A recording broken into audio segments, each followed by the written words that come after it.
con todo lo que estamos viendo. Vamos a conversar de estos temas y en principio quiero presentar a nuestro primer invitado, el exministro de Energía y Minas, Iván Merino. Y es importante hacer esta acotación, ingeniero Merino, que usted fue justamente uno de los que se opuso en su momento a que se nombre a este señor Hugo Chávez, el famoso Hugo Chávez peruano, justamente en la presidencia e incluso en la gerencia de Petroperú, y usted salió rápidamente del gobierno del expresidente Pedro Castillo. Entonces conoce muy bien el sector y conoce por dentro a ciertos personajes del entorno del expresidente. Muy buenas noches ante todo. Buenas noches a todos. A ver, empecemos con el actual ministro, porque tanto ministro como su viceministro han salido ahí con unas cosas muy, pero muy preocupantes. Óscar Vera. ¿Quién es Óscar Vera? Porque él mismo ha revelado que formó parte del equipo de transición en el que también usted estuvo justamente durante el proceso de campaña. ¿Quién es Óscar Vera? Yo dirigí el proceso de transición y se puso a otro ingeniero que sea a la cabeza, ¿no? Óscar Vera viene por parte de Castillo, porque él era director de Petroperú por parte de los trabajadores, ¿no? Entonces tenía el discurso sindical de esto. Y cuando estuvimos ya en el proceso de transferencia, yo me percaté de algunas conductas que yo no soy muy partícipe. ¿Cómo cuáles conductas? No, eso de hacer una cosa o comprometernos a tal y después no hacerlas, ¿no? Inconsecuente. O mucho rollo y poca gestión. Entonces, cuando yo ya asumo la cartera, no le doy en absoluto ningún cargo ni ninguna participación. Él se quedó como lo que era, el director por parte de los trabajadores de Petroperú. Claro, él ya tenía ese cargo antes del gobierno del presidente Pedro Castillo. Sí, lo tenía hace tiempo. Que no es un cargo, y ahí quizá usted tenga más detalles, ¿es un cargo técnico? Electivo. Ahí los grupos, los sindicatos de Petroperú lo eligen, ¿no? Como director de Petroperú. A ver, ¿y cómo se llega a una situación de este tipo? Es decir, ¿qué nos dice una persona? Él ayer se presentó en Panorama, pero una de las cosas más interesantes es la cercanía con determinados personajes que hoy en día están siendo investigados por el Ministerio Público por ser parte de una supuesta organización criminal. José Nenil Medina, el alcalde de Anguía, muy cercano al expresidente Pedro Castillo, estuvo en esta reunión también con Alejandro Sánchez, donde fue Evo Morales.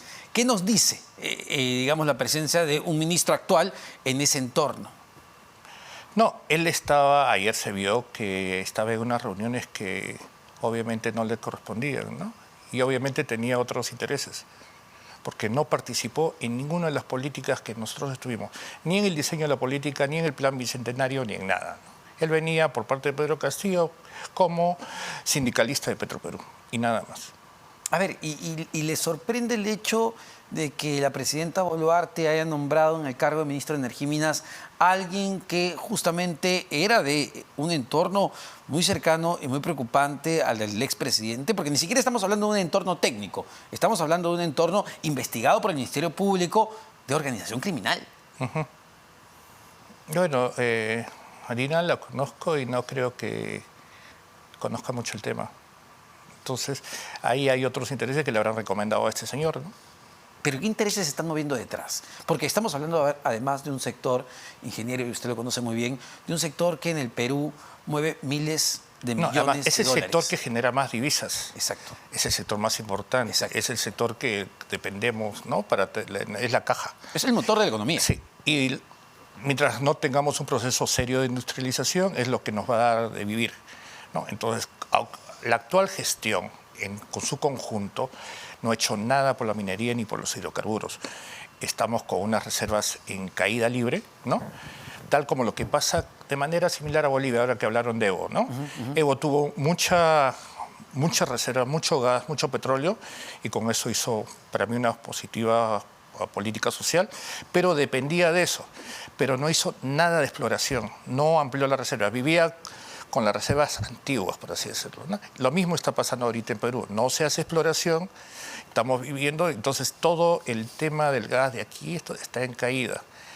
Entonces es peligroso, ¿no? Es decir, pese al cambio de gobierno entre Pedro Castillo y Dina Boluarte, y que entendíamos que iba a tener un gabinete mucho más técnico ante la experiencia que habíamos vivido, al menos esto no se refleja en uno de los sectores más importantes del país, minería y hidrocarburos. El tema, los hechos, la gestión se ve con resultados.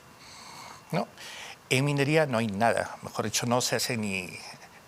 Tenemos las dos principales minas paradas, ¿no? No hay exploración ni en minas ni en hidrocarburos. Y tú sabes que las reservas se valorizan por la exploración que hay. Nosotros estamos viviendo con los goles de Cubillas de hace décadas. Entonces, a ver, ¿y esto a qué se debe? A una pésima gestión, no, además a una falta de línea. No me interesa el signo, porque yo tengo un signo, hay otras personas que pueden tener otro signo, pero por lo menos que tengan una línea, ¿no? ¿Hacia dónde vas? Sí, y no la hay. Entonces hay una especie de cortoplacismo y peor, no somos una isla. Nosotros estamos en continua negociación con otros, con otras empresas, con otros países. Y si ven que tenemos una gestión pobre y limitada, la otra contraparte literalmente hace lo que quiere, ¿no? Entonces, sea una potencia X o una empresa X. Por ejemplo, tenemos el contrato de Altamesa, que da vergüenza, ¿no? Una empresa con un capital de 10.000 soles tiene lo que tiene. No sé qué hay ahí. Entonces, cualquier gobierno honesto y periodistas que están en investigación deberían analizar eso al detalle, ¿no? Ahora, ingeniero, a ver, para pasar al otro caso, la del viceministro Bisetti, que también se ha revelado una cosa y una situación que todos desconocían, que era asesor de justamente el Hugo Chávez peruano, quien estuvo en la gerencia general, eso a mí me sorprendió. Estuvo con prisión preventiva, y entiendo que usted sí lo conoce, porque él sí llegó a ser su viceministro. Exacto. Yo elijo al profesor de todos los ingenieros de hidrocarburos para que sea mi viceministro en hidrocarburos. Es muy reconocido y es el gestor de Unipetro. Pero él me dice que lamentablemente por todos los compromisos que tiene, ¿no? No puede. Y le digo, bueno, búscame a alguien igual como tú, ¿no? Y él me recomienda a Enrique Bisetti, que lo conozco en esa fecha. Lo reviso, había sido gerente en varias empresas privadas, ¿no? Y también conoce Petroperú. Y coincidía con la línea que teníamos nosotros sobre Petroperú, que es una reestructuración integral y que se integre verticalmente, ¿no? Y bueno, así ingresó. Claro, pero es un técnico. Los técnicos son como maestros de obra. Tú tienes que decirles lo que tienen que hacer. Pero si los técnicos se les suben los humos y ya quieren ser gestores, ahí vienen los problemas. Pero que hay una contradicción interesantísima que muestra justamente el reportaje de Vicky Zamora en Panorama el día de ayer, ¿no? Porque usted, entiendo, le da el encargo de que evalúe a este señor Hugo Chávez, que venía de recomendación, ya sabemos, del dueño de la clínica La Luz. Sí. Y él lo evalúa y le dice, me imagino, ingeniero Merino, pues este hombre no cumple los requisitos técnicos, es un charlatán. Entiendo que fue algo así. Eso fue, literal. Y él no fue solo, fue con otra persona más, ¿no?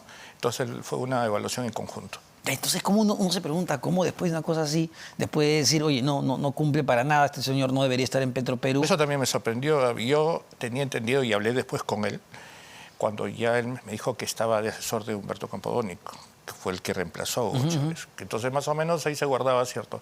Pero lo que después salió ayer ya...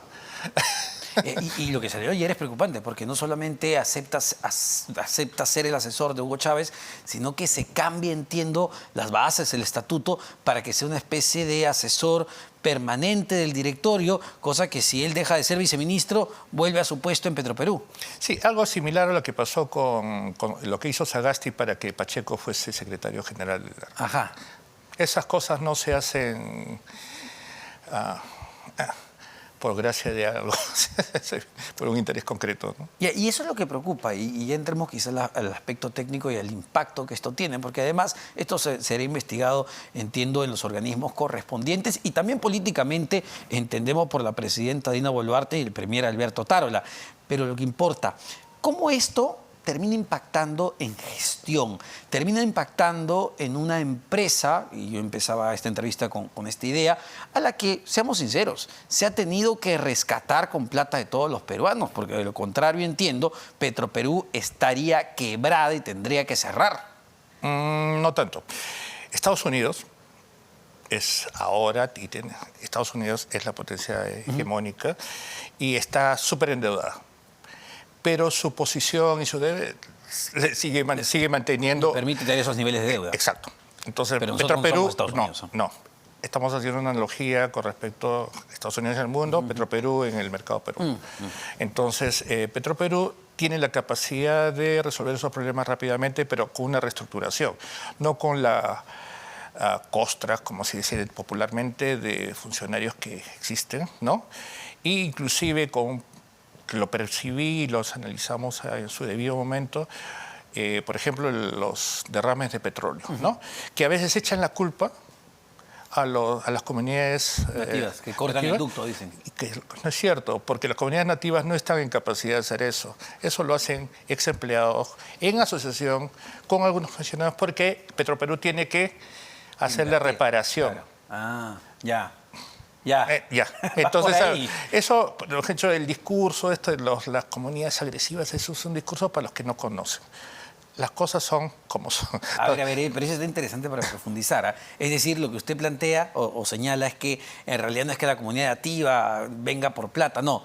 Lo hacen trabajadores o ex trabajadores de Petroperú. Que tienen los servicios y todo. Es como tirar piedras en forma de pelota y tú eres traumatólogo. Claro.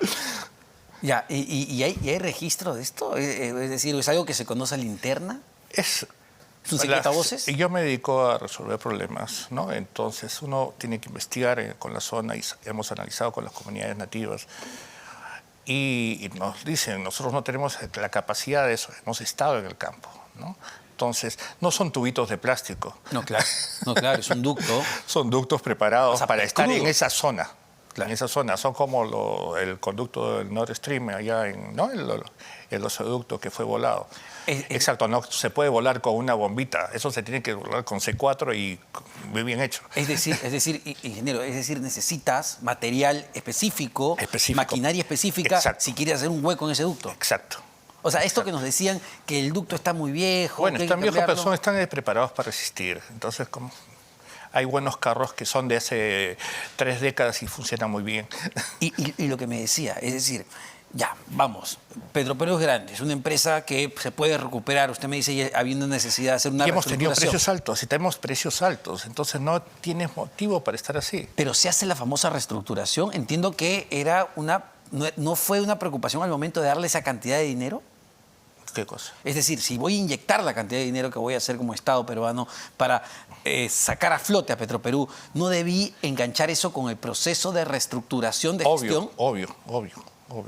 Y hay otro presupuesto que se dio también para la refinería, que es otra cosa, ¿no? Se tiene que diferenciar este negocio de lo otro.